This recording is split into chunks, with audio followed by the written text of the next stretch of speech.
Hi everybody, so in this video I want to answer the question: if you've played and enjoyed Cyberpunk 2077, will you enjoy playing Bethesda's new hit, Starfield? And straight off, from the bat, I have to say, I think you definitely will. And with these questions, especially with games that are on Game Pass, like Starfield is, you can get into it very easily. So it doesn't have to be a £60, $60, £100, $100 investment in order to play this game on Xbox Series S, X, or PC. You can take out Xbox Game Pass, I think Ultimate, for a month.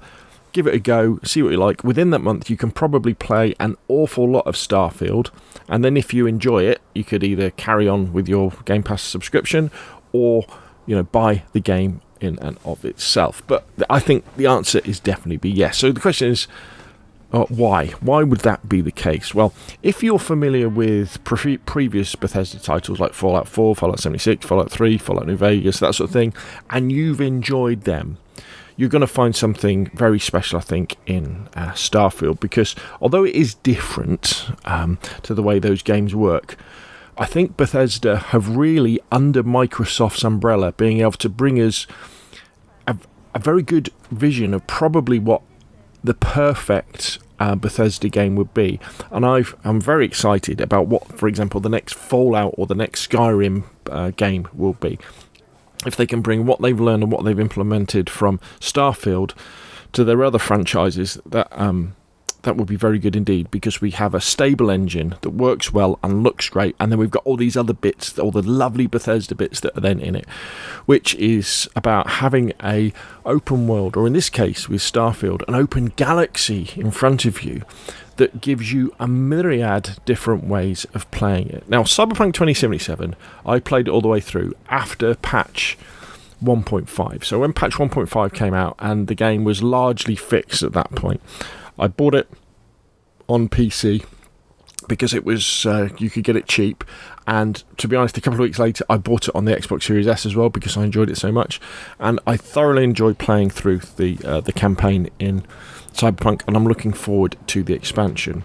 However, I think at the time of recording this video, and I'm not sure how much this is going to change when we get the update this month for Cyberpunk and the expansion, I think it was fairly linear, the way that you had to work your way through the story in Cyberpunk 2077. Yes, you could choose to be one of 3 different factions to start off with, and you had numerous choices, and you could change the way that the combat was. You could be stealth, or you could be like overpowered, and you could change all that sort of stuff.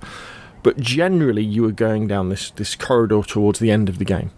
And even at the end of the game, where you say you didn't past the point of no return, where it says, once you've done this, you're going to be going towards the end of the game. But if you kind of stopped at that point to kind of live in the Cyberpunk world, there wasn't that much else to do. You could finish off your side missions and wander around, and it looks cool, looks immersive.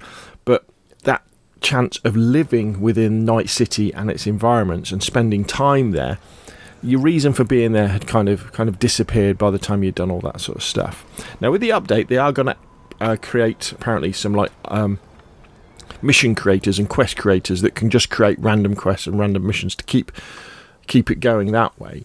But where Starfield is very different is that not only do you have this main storyline that you can follow through from start to finish, and then you have a myriad of side quests that you can do, and all these different activities, hundreds if not thousands of activities that are on the side as well.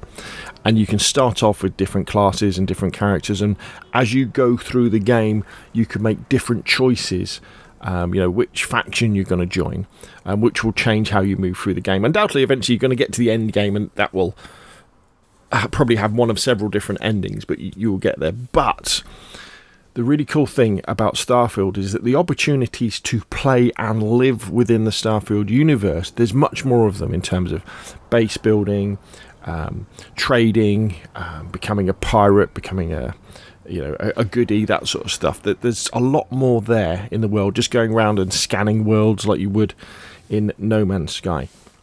And I think that's the thing that is going to be challenging for some people. I know it's a little bit challenging for me sometimes with Bethesda games, but also very exciting too when you start to understand the opportunities.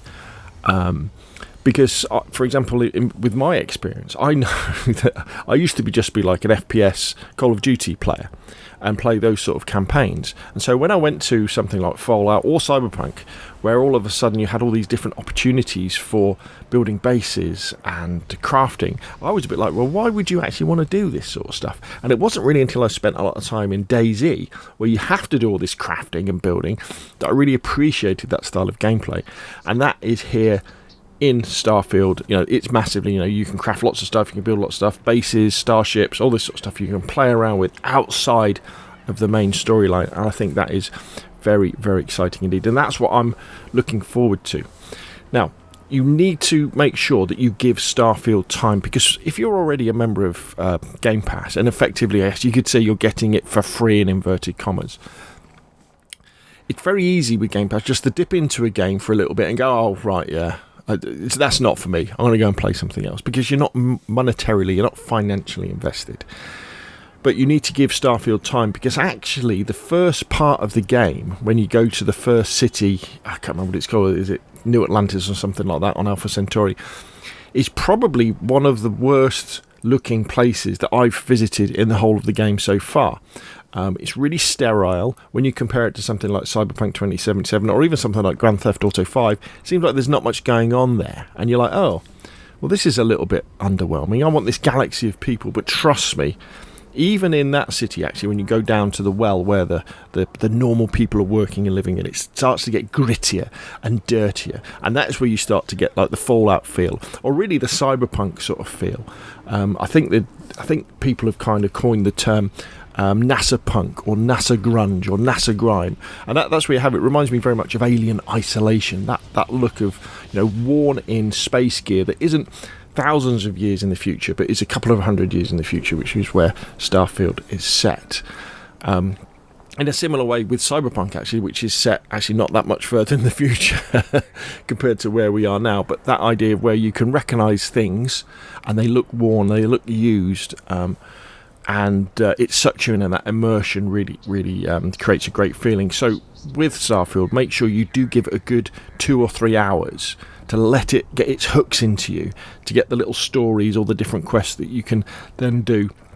And then, like me, you're probably like, I can't wait to play this some more. I want to get out there. I want to get into the galaxy. I want to follow the main storyline. Actually, I don't want to follow the main storyline. I want to do these little sub-quests and things that I want to do to level up my character. And, well, not even level up my character, just to follow the stories. And even the environmental storytelling that you get with Cyberpunk and Fallout and Bethesda games and most, lots of adventure games. It's all here, and there's lots of it, and I think you'll enjoy it. So, to sum up, after all this rambling, is that I think if you really enjoyed Cyberpunk 2077, you're going to love Starfield. And the other way around as well. If you're watching this as someone who's played Starfield or Fallout or anything like that, now's the time. Get Cyberpunk 2077 when it's cheap, because it is amazing to play. Anyway, though, what do you think? Put your questions and comments down below. I will, of course, see you again soon.